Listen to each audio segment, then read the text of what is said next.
This is the private conversation that we're all going to have about what's necessary to stop the war. But no matter what happens, no matter what form this takes, the Europeans are going to have to take the lion's share of the burden. It's their continent, it's their security, and the president's been very clear they're going to have to step up. Welcome back to the YouTube channel Malawi and Cameras. Tsopano ti pasane update ba tuone kuti zikuenda bwanji, nkhondo ikuenda bwanji. Kamano pali definitely no kuti wena wake akululika, like it's been exposed. Amene yundi ndani mu nkhondo ya Ukraine ndi Russia, pali munthu wina wake, pali dziko lina lake limene layambana kupangidwa exposed. Ukambelembere wake, ukathyali wake, ubodza wake, kuti bodzi lake ndi mtundu wanji. Silingakhale dziko lina kungopatula dziko lake ndi lomwe licha America. Sometimes ena amaona ngati kuti mlake tikamachula za America ndi kuti yayi ndi niyo madana America yema kuti makuti komano chilungamo chimakhala chilungamo. Facts don't care about your feelings. Chilungamo sichisamala za mmene ukumvera.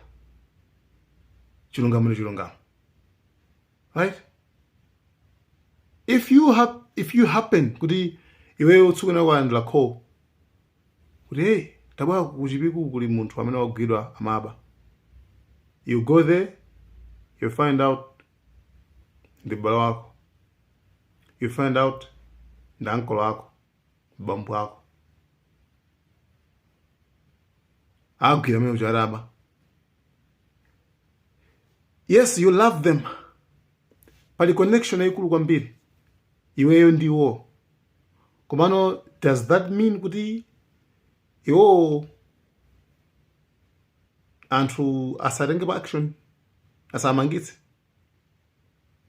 Kapena asanene kuti apa chifukwa it's your dad? No. Facts don't care about your feelings. Chilungamo sichimasamala za mmenewe kutani ukumvera. Ndikupasaniso ni assignment ina, mupite pa internet mucheke kuti Jeff Sachs. Munthu ameneyo ndi economist wa America. Munthu ameneyo walemba mabuku. Munthu ameneyo panopa watchuka kwambiri. I'm just afraid kuti ndike video yake, mwe nthawike pang'ono koma kuti ndike video yake ndona ngati tume yake channels chikasu target. Chifukwa munthu ameneyo, yes, ndi mzungu wa America, economist, ndi Colombian professor, the professor wa Colombia. Komano zimene akumwazazo nkhani okhuza ndi Palestine, nkhani okhuza ndi zonse, like nkhondo zonse. Iye wachita kunena chilungamo kuti America ikupangidwa control ndani ndi Maisraeli. Nkhondo zonse zimene amenya zija inali target ya Maisraeli. Koma pano pasala imodzi, nkhondo imodzi imene afuna lembana ndi Iran, kenako pakhale akuti Greater Israel. Ndiye munthu amene wasambwadza ma facts okhaokha mwinaso amene simunena kuti mwinaso mudana America. Yeah, ndi professor, economist Jeff Sachs. Yeah. So anyway, yo ibita tipite kuma update athu tsopano.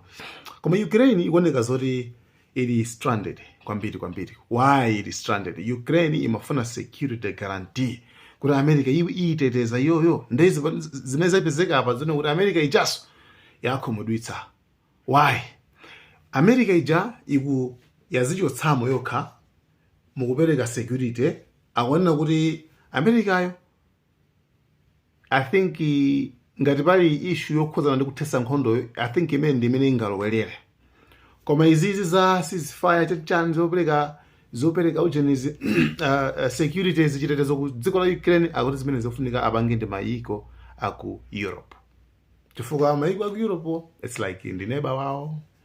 It's like almost dziko la it's like yeyo ali mu Europe. Ndi Europe ndi imene ingatenga udindo umenewo. USA akuti ayi sikufuna. Like really? Really?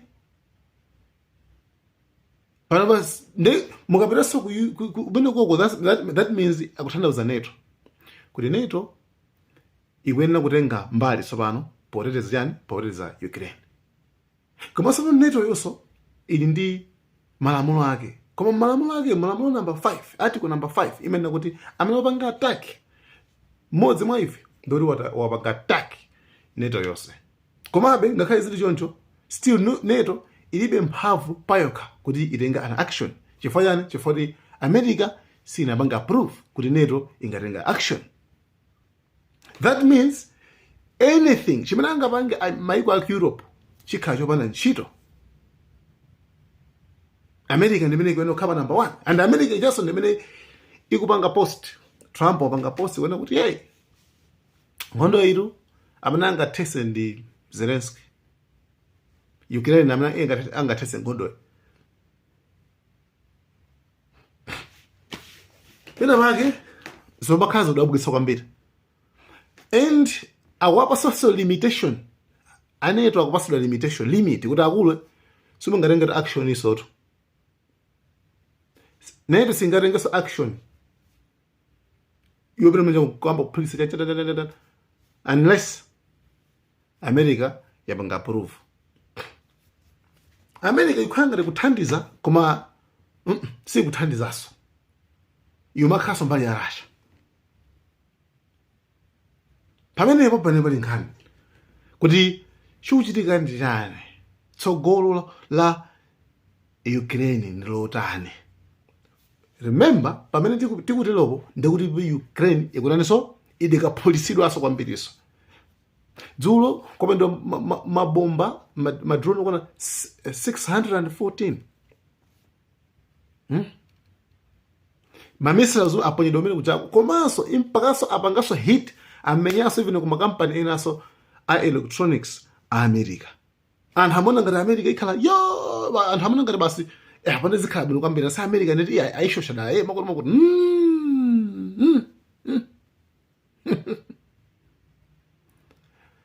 we don't know kuti America ifuna chani. Aliyesa kudaba kuti America ifuna chani. And now mumayiko aku Europe ndi mayiko so angapo amene aoneka ali ndi interest yofuna kupereka security, kupereka chitetezo ku dziko la Ukraine. Enawo undecided sanaganize kuti atha kupereka chitetezo kapena ayi. Putin akupereka so condition ndoti ngati mufa nkhondo ite ku Ukraine kusaloweko asilikali ena osa NATO. Ku Ukraine kusalowa asilikali ena ose a NATO. Pano pali yesali confused, and Russia sikusiyana kupanga attack. Ukraine madali ya America kuti America aende kuti makuti security guarantee. America kona kuti ife issue tizakambirana nkhani zakhala nkhani yokhuza ndi peace deal. Mayiko aku Europe apange zimenezo, NATO ipange zimenezo. NATO yonse payo kaso singakwanisa kuti pangenso payo kaso, kamase kupasa tonse malideso. Fuso ndikumati amene angateteze Ukraine ndi ndani, tsogolo la Ukraine lili kuti chingachitika njani. Trump akupanga force Zelensky kuti ayiwe tavomera ma condition amene Russia akupatsa. I guess pas ndipo dzulo wapanga post pa Twitter Trump amene kuti sizingatheke kuti nkhondo iyi Ukraine iwine. Ndipo wanenetsa dzulo limene komanso wablema Joe Biden, president wakale, kuti ndi amene anapangitsa kuti izizi zipitirire. Namuwuza kuti iyeyo asapereke zida ku Ukraine kuti abwezere, samenera kubwezera. Ndiye panopa apeza anabwezera ndeke nkhondo ikulaso kwambiri. Panopa ndi nkumatani. Crimea ndi dera limene like Ukraine, komano Russia inalanda. Mbuyomu nthawi ya Obama analanda imeneyo. Russia ikwenda kuti tisend Donbass kumene manena kuti kuli ma fuel kuli machani kumene kuchako company industry region kumene kuti zinthu zofunikira kuti miyala mtengo wapatali akuti motisire imeneyo ife madera ena awo Donetsk, Zaporizhia madera ena amene talandacha titha kupasanisoni koma akadera kaka motisire Russia ikutero makondishoni ena amenewo. Koma nkhondoyi tsogolo lokutha sikuoneka. Amene amadalilidwa kuti atatezacha mbola. Anyway guys, thank you so much. You and update imene ikuchitika kumeneko. Malawi and cameras.